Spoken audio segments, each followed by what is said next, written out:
महाराष्ट्र की विधानसभा अपराधियों का अखाड़ा बन गई है। जिन माननीयों को महाराष्ट्र की जनता ने विधायक बनाकर विधानसभा में पहुंचाया वो अपराधी हैं। क्या आपको पता है कि महाराष्ट्र के कितने विधायकों पर आपराधिक मामले दर्ज हैं? क्या आपको पता है कि एटीआर की रिपोर्ट ने क्या बताया है कि कितने विधायकों पर आपराधिक मामले और कितनों पर गंभीर आपराधिक मामले दर्ज हैं? जब इसकी डिटेल को आप देखेंगे तो आपके होश उड़ जाएंगे। नमस्कार, मैं आपके साथ केके राणा, इंडिया 27 देख रहे हैं आप।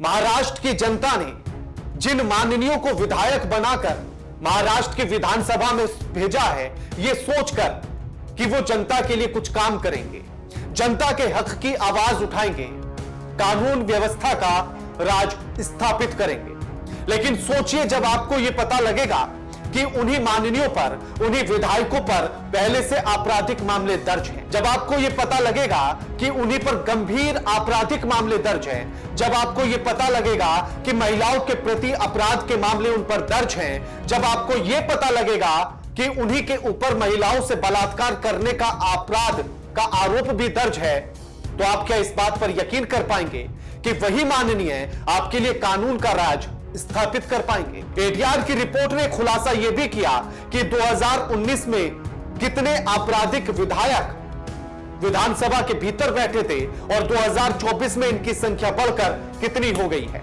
एटीआर ने यह भी खुलासा किया कि कितने पढ़े लिखे और कितने कम पढ़े लिखे विधायक बनकर विधानसभा में पहुंचे। और खुलासा यह भी किया गया कि जो 2019 में जीते थे और फिर से 2024 के चुनाव में जीते हैं, उनकी संपत्ति में कितनी बढ़ोतरी हो गई है। एक एक करके हर बात की डिटेल आपको बताते हुए चलेंगे।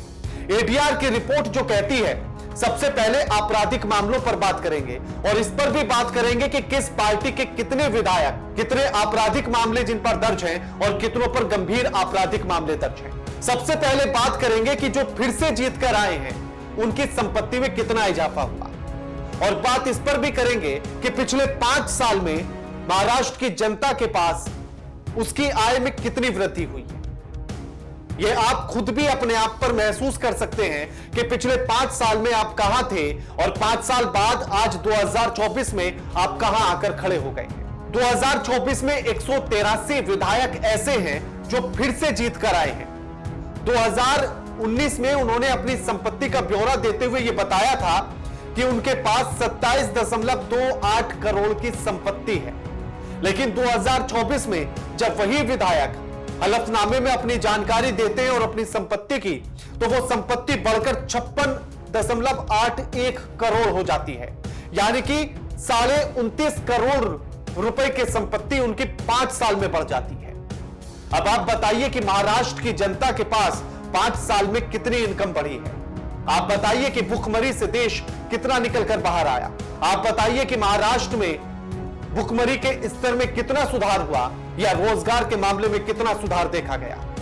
लेकिन विधायक 5 साल पहले और अब 5 साल बाद में जो अकूत संपत्ति उन्होंने इकट्ठा की है, क्या लगता है कि वो संपत्ति उन्होंने अपने कामों से या फिर विधायक को मिलने वाली सैलरी से इकट्ठा हुई है?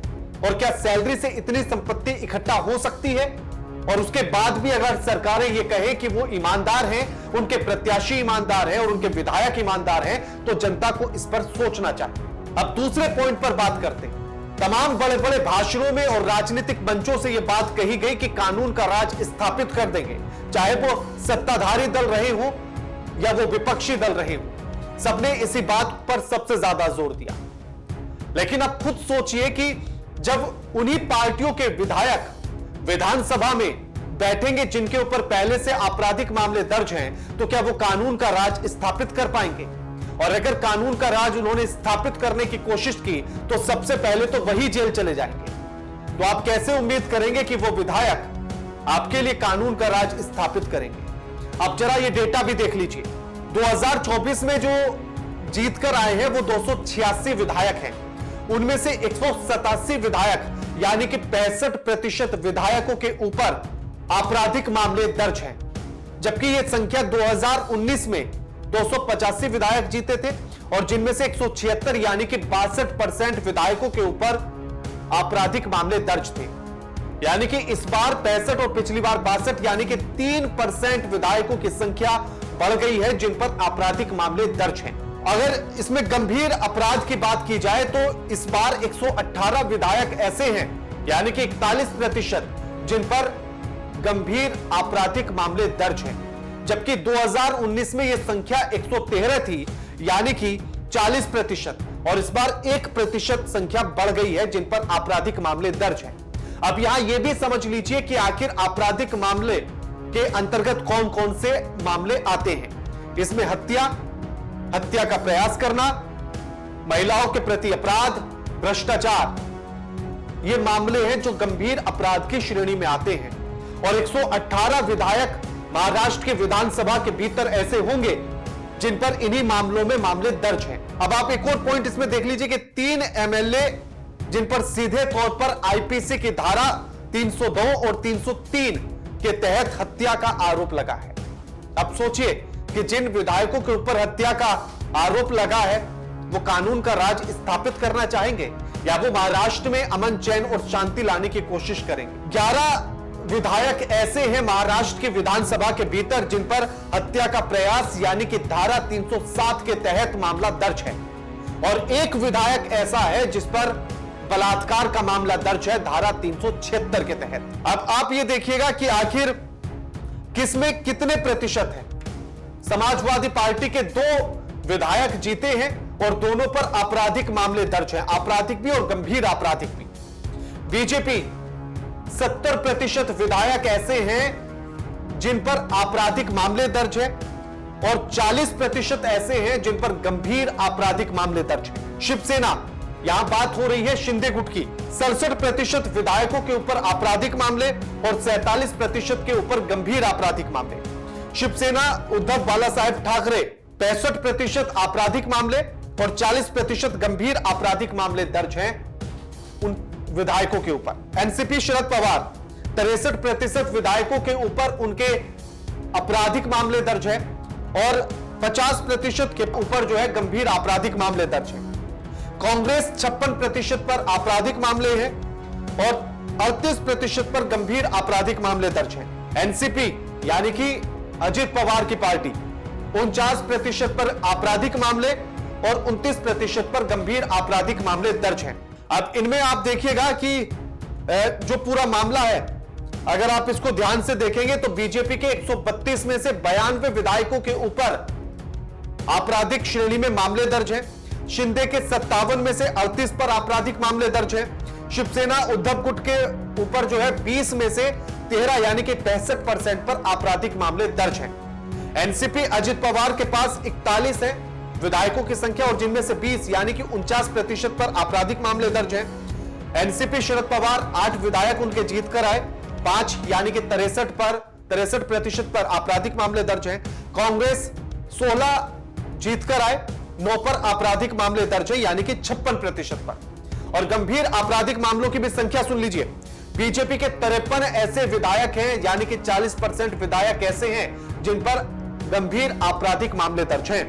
शिंदे गुट शिवसेना पर 27 विधायक ऐसे यानी कि 47% जिन पर गंभीर आपराधिक मामले दर्ज।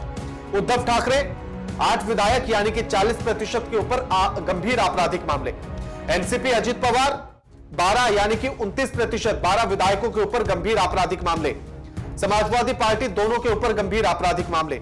एनसीपी शरद पवार 4 यानी कि 50%, 4 विधायकों के ऊपर गंभीर आपराधिक मामले दर्ज है। अब आप सोचिए कि जितने विधायक जीतकर आ रहे हैं उनमें से 70% के ऊपर, 40% के ऊपर अगर आपराधिक मामले और गंभीर आपराधिक मामले हैं तो मेजोरिटी तो ऐसे विधायकों की ज्यादा है जो किसी न किसी मामले में, किसी न किसी अपराध में उनके ऊपर मामले दर्ज है, कुछ ना कुछ कोर्ट में मुकदमा जिनके ऊपर चल रहा है।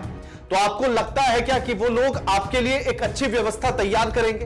क्या आपको लगता है कि वो लोग आपके लिए एक बेहतर महाराष्ट्र बनाकर देंगे, एक नई नीति के साथ और अच्छी सोच के साथ? यह सोचना महाराष्ट्र की जनता के लिए बड़ा जरूरी है। और सोचे कि जहां 2019 और 14 में अगर हम कंपेयर करते हैं तो 19 और 24 में, तो 24 का आंकड़ा बढ़ जाता है घटने की बजाय। तो कितनी तो ये पार्टियां आपके प्रति सचेत हैं, शुभचिंतक हैं, आपकी हितैषी हैं, आपकी ये अब आप इन आंकड़ों से समझ लीजिए।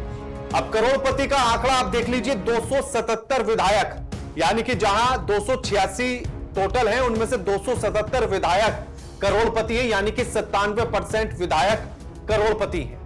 अगर 2019 के आंकड़ों से इसको आप मैच करेंगे तो 285 में से 264 विधायक करोड़पति थे, यानी कि 93%, और इस बार 97% विधायक करोड़पति, यानी कि 4% विधायक करोड़पति फिर बढ़ गए हैं। अब आप ये तय कीजिए कि कहां विधानसभा के भीतर अमीरों की संख्या ज्यादा है या गरीबों की। तो अमीरों की ज्यादा सुनवाई होगी या गरीबों की? व्यवस्थाएं अमीरों के लिए ज्यादा बनेंगी या गरीबों के लिए? ये महाराष्ट्र की जनता को तय करना है, और साथ में देश की जनता को भी, क्योंकि बाकी राज्यों की अगर विधानसभा के हालात देखेंगे तो ऐसे ही मिलेंगे, इससे अलग नहीं होंगे वो भी। अब ये भी देख लीजिए कि कितने पढ़े लिखे हैं, क्योंकि बीजेपी पढ़े लिखे होने पर कितना जोर देती है नहीं देती है ये भी आपको पता है। तो इसी के आधार पर देखिए 105 विधायक, टोटल विधायकों में से 105 विधायक यानी कि 37% विधायक 5वीं से लेकर 12वीं तक की पढ़ाई करे हुए हैं। 165 यानी कि 58% विधायकों ने ग्रेजुएशन की है या उससे ऊपर की कोई डिग्री ली है। 14 विधायकों के पास डिप्लोमा है और 2 विधायक कम पढ़े लिखे हैं। उनके पास मतलब कोई सटीक आंकड़ा नहीं है पढ़ाई का, तो इसलिए वो कम पढ़े लिखे की कैटेगरी में। अब इस बात को जनता तय करे कि आखिर किस तरह से इस पूरे मामले को वो देख रही है, कि कितना जो विधायक उसने चुनकर महाराष्ट्र की विधानसभा में भेजे हैं वो कितना उसके प्रति ईमानदार हैं, कितना वो उनके लिए काम करेंगे। इन आंकड़ों के आधार पर यह महाराष्ट्र की जनता तय करे। और हमें कमेंट करके आप जरूर बताइएगा कि इन आंकड़ों के बाद आप क्या सोचते हैं, जनता की भलाई के लिए कितनी पार्टियां काम कर रही हैं और कितने विधायक काम करेंगे। हमें कमेंट करके जरूर बताइएगा। वीडियो अच्छी लगे तो शेयर कीजिएगा, ना अच्छी लगे तब भी शेयर कीजिएगा, क्योंकि काम की वीडियो है तो सब तक ये जानकारी पहुंचनी जरूरी है। वीडियो को लाइक कीजिएगा, शेयर कीजिएगा और चैनल को सब्सक्राइब करना मत भूलिएगा।